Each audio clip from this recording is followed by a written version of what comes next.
देखिए, जो नोटिस दिया गया है वो मुझे 8 अप्रैल के लिए दिया गया है और मैं बिल्कुल मैं रात भी इस बात को कह चुका हूँ अपने मीडिया भाइयों से, जो हमारे थे उन लोगों से मैंने बताया था कि मैं नागरिक हूँ, सांसद हूँ, तो मैं कानून व्यवस्था पर और संविधान पर यकीन रखता हूँ और यकीनन मैं जाऊँगा और पूरी तरह से जो पुलिस के है उसमें सहयोग करूँगा, जो भी पुलिस की विवेचना है उसके अंदर। किस मामले में आपको नोटिस दी गई है?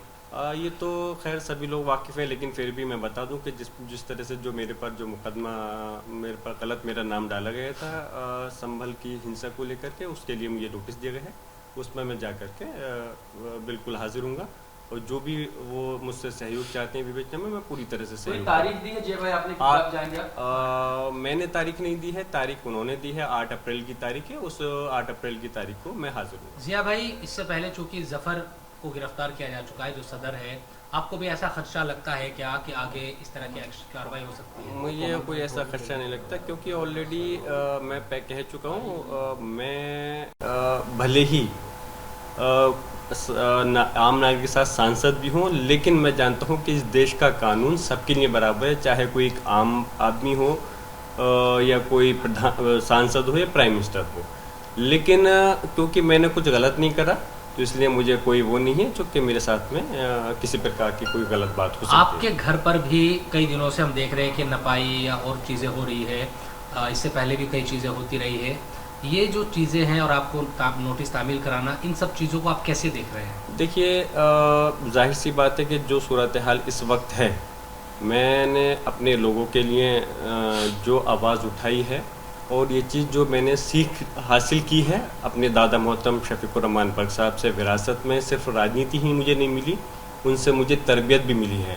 उनसे मैंने ये सीखा है कि किस तरह से राजनीति करनी है और किस तरह से अपने लोगों की मदद करनी है, किस तरह से अगर जुल्म ज़्यादती हो तो कहाँ हमें अपने लोगों का साथ देना है, चाहे वो अपनी कौम से मुराद है। जहाँ मेरे मुस्लिम समाज पर अगर कोई ज़्यादती होती है तो यकीनन मैं उनके साथ खड़ा हूँ, लेकिन उसके साथ साथ मेरा मज़हब भी सिखाता है और मेरे दादा मोहतरम ने भी मुझे हिदायत की है कि अगर किसी दूसरे संप्रदाय, दूसरे समुदाय के साथ में भी अगर कुछ गलत ज़्यादती होती है, उनके साथ भी मैं वैसा ही खड़ा हूँ। इसलिए मैंने जैसे बताया कि जो भी जिस तरीके की अगर ज़रूरत है तो मैं उनकी मदद कर रहा हूँ। इसलिए मुझे ये परेशानियों का और गलत तरीके से जो मेरे साथ में ये तरह तरह के नोटिस, चाहे वो मेरे घर को लेकर हो, लाइट को लेकर हो, हर आदमी जानता है और इसको पूरा देश देख रहा है। देश के साथ साथ बल्कि मैं कहूँगा दुनिया देख रही है किस तरह से सच और हक की आवाज़ को उठाने पर परेशान किया जाता है। लेकिन अफसोस इस बात का है कि अगर किसी आम नागरिक को इस तरह से परेशान किया जाता तो बात अलग थी।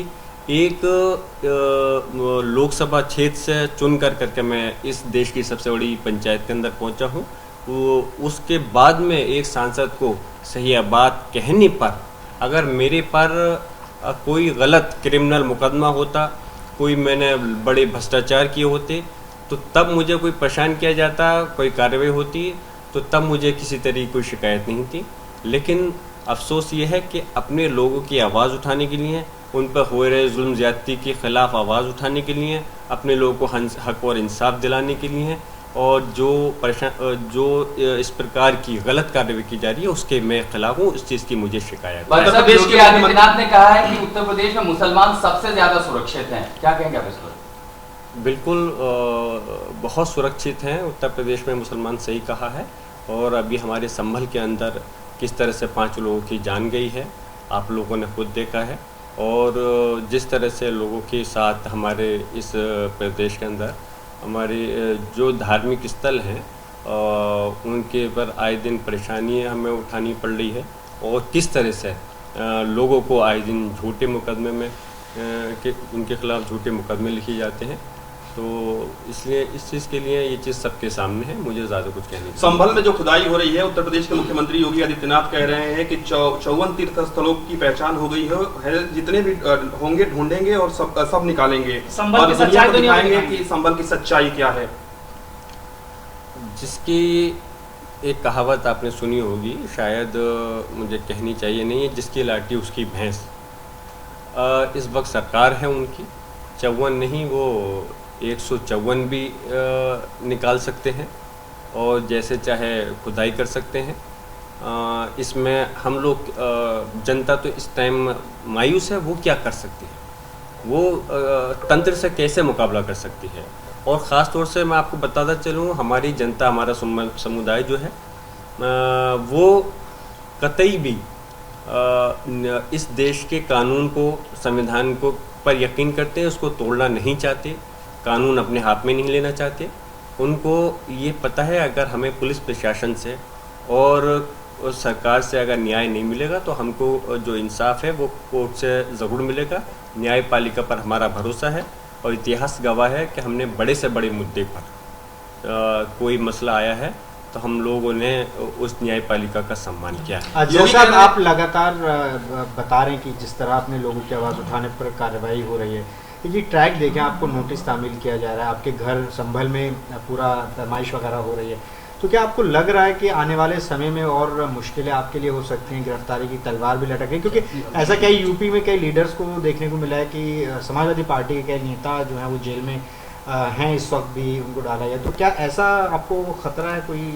देखिए मैं बताऊं, सबसे पहला मेरा एक ये सोच है, मेरा ईमान है कि मुझे यकीन है कि अल्लाह मालिक है और अल्लाह जो करेगा बेहतर करेगा।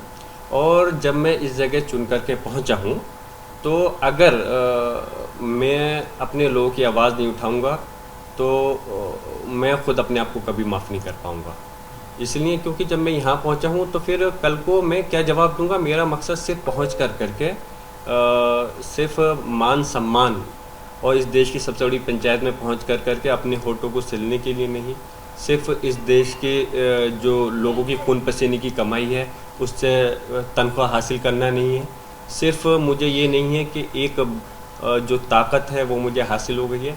मेरा पहुंचने का मकसद ये है, जो दादा मोहतरम वर्क साहब से मैंने सीखा है कि जब मैं इस जगह पहुंचा हूं तो जो मेरा मकसद है इस सांसद होने के नाते उस चीज़ को पूरा करूं। और वो मकसद तभी पूरा होगा कि जब अगर कहीं कुछ गलत होता है, और ये सिर्फ विरासत में दादाजी से तो मिला ही, मेरा मज़हब भी सिखाता है। और सबसे बड़ी मजबूत बात है कि हमारा संविधान भी यही है कि अगर हमारा मजबूती के साथ में हम अगर कोई गलत होता है पुलिस प्रशासन सरकार के द्वारा तो हम उनको आईना दिखाएं, उनका विरोध करें। और इसलिए मैं गलत का जवाब, मैंने मुकाबला मैं कर रहा हूँ, जवाब दे रहा हूँ। और कोई अगर कार्रवाई होती है पूरा प्रदेश देश देख रहा है, इंशाअल्लाह ताला मैं अपने लोगों की आवाज़ को किसी डर के भय के आगे उठाने में मैं बंद नहीं करूंगा। उनके लिए मजबूती के साथ में उनकी आवाज़। अगर मस्जिदों में रंग चला गया तो क्या हो गया? ऐसा सीएम योगी कह रहे हैं कि अगर मस्जिद पर रंग चला ही गया तो क्या हो गया? हिंदुओं से ज़्यादा तो मुसलमान रंग बिरंगे कपड़े पहनते हैं। होली काफ़ी चर्चा में रही संभल में अनुज चौधरी के बयान के बाद। देखिए अफसोस है कि जहाँ पर चाहे इस प्रदेश देश के मुख्यमंत्री हों या प्रधानमंत्री जी हों, सब लोग कहते हैं कि कोई नई परंपरा नहीं होनी चाहिए और नई परंपरा नहीं होनी चाहिए। और फिर मैं पूछता हूँ कि किसी की हमारा देश के अंदर जो एक आज़ादी है धार्मिक, उसकी आज़ादी का मतलब ये नहीं है। अब एक छोटी सी मिसाल देता चलूँ, आप मुझे मैं बता, अभी फ़िलहाल महाराष्ट्र के अंदर सिर्फ एक बात बोलने पर एक जो